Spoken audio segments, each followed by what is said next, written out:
अगर इस ध्येय गीत को आप बच्चों से गवा दें तो मेरे ख्याल से इसमें किसी को ऑब्जेक्शन नहीं होना, ना इसमें धर्म की बात आती है, ना किसी चीज की बात आती है, कोई बात। लेकिन अगर बच्चे रोज उस गीत को गाएंगे तो उनके मन में एक बात आएगी जरूर कि पेड़ हमें लगाने चाहिए और उस पेड़ का क्या फायदा है। अब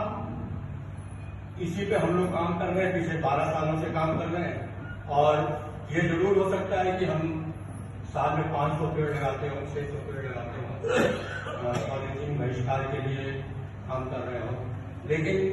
सरकार जो 32,000 पेड़ लगा रही है, 32 करोड़ पेड़ लगा रही है और भी लोग लगा रहे हैं, उनके आगे हमारे 500 पेड़ कुछ ना, लेकिन हमें एक आत्मसंतुष्टि होती है कि हमने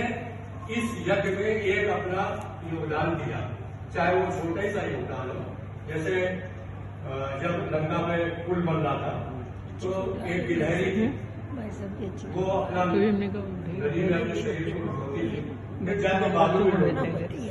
उसके शरीर में बालू लग जाती है, वो बालू जाके पुल पर डालती है। तो उसके मन में संतुष्टि थी कि पुल बनाने में हम भी कुछ योगदान करें, वैसे ही संतुष्टि हमारे अंदर भी है कि हम भी कुछ योगदान करें। और आज का जो समय का जो यक्ष प्रश्न है वो यही है कि प्रगति और पर्यावरण के विनाश के बीच में संतुलन कैसे। प्रगति भी होनी है, सड़कें बननी है, बिल्डिंग बननी है, स्कूल बन रहे हैं, सब बन रहे हैं, लेकिन पर्यावरण को भी बचाना। तो इसी ध्येय को लेके एक जीवन प्रतियोगिता हम लोगों ने कराई, उसमें अच्छा रिस्पॉन्स मिला। 10 स्कूलों के 178 बच्चों ने भाग लिया और उसी के पुरस्कार वितरण के लिए आज एक कार्यक्रम रखा है। तो देखिए क्या होगा, पाएंगे तो हम लोग, जो बच्चे आते हैं उनको कर देंगे, जो बच्चे नहीं आते। लेकिन एक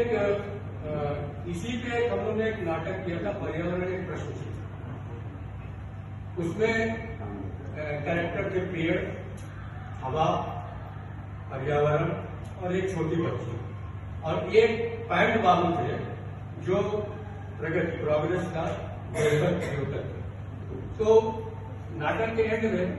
पैंट बाबू से जितने कैरेक्टर है, पर्यावरण है, हवा है, पेड़ है, बच्चे हैं, ये पूछते हैं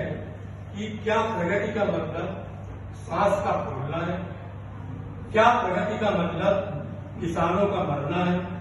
क्या प्रगति का मतलब गौरैया का लुप्त होना है, और आखिरी सवाल वो पूछते थे क्या प्रगति का मतलब पर्यावरण का विनाश है। पैंट बाबू हर एक के जवाब में कहते थे कि ये एक प्रश्न चिन्ह है। इसी प्रश्न चिन्ह का हल ढूंढने के लिए हम लोग लगे हुए हैं और उसी कड़ी में ये निबंध प्रतियोगिता कराई गई थी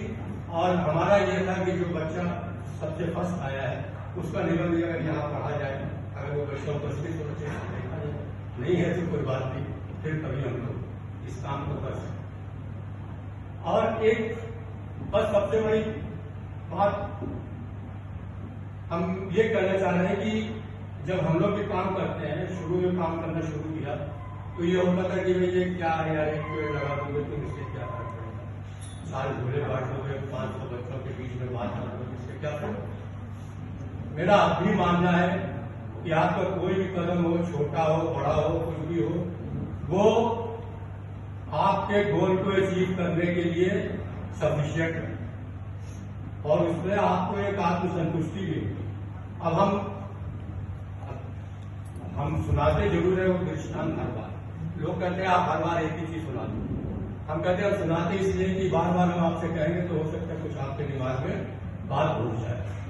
तो 2 दृष्टांत हम सुनाते हैं, वो अभी आज भी सुनाएंगे और फिर अपनी बात समाप्त करेंगे।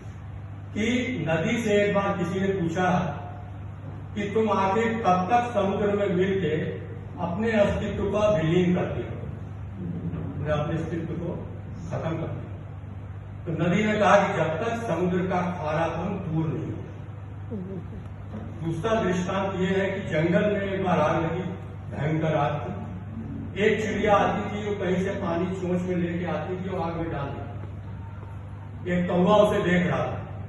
कौवे ने उसे पूछा कि तुम्हारे इस काम से क्या आग बुझ जाएगी। चिड़िया ने कहा नहीं, हमें पता है कि हमारे काम से आग शायद न बुझे,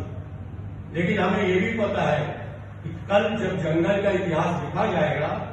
तो हमारा नाम आग बुझाने वालों में लिखा जाएगा आग लगाने वालों ने भी लिखा है।